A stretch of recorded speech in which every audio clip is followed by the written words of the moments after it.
ঢাকা জয়দেবপুর রুটে চালু হলো 2 জোড়া কমিউটার ট্রেনও। নতুন কমিউটার সার্ভিস চালু করায় উচ্ছ্বসিত এই রুটে চলাচলকারী যাত্রীরা।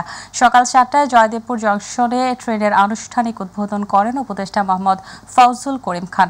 এ সময় উপদেষ্টা বলেন, বিজয় দিবসের প্রাক্কালে ঢাকা জয়দেবপুর কমিউটার ট্রেনটি চালু হলো। এটা করার উদ্দেশ্য হলো গাজীপুর থেকে ঢাকায় অফিস করে যেন সবাই ফিরতে পারে। এখন অল্প সময়ের মধ্যে যাত্রীরা যাতায়াত করতে পারবেন। এরপর নরসিংদী, ঢাকা ও নারায়ণগঞ্জ ঢাকা রুটেও কমিউটার ট্রেন চালু করা হবে।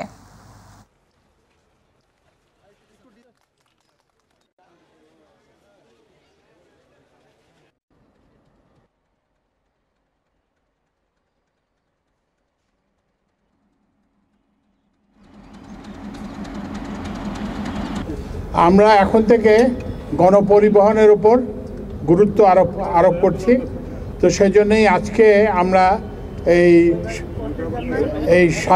বিজয় দিবসের প্রাক্কালে ঢাকা জয়দেবপুর ঢাকা এবং ঢাকা জয়দেবপুর এই কমিউটার ট্রেনটি চালু করতে যাচ্ছি।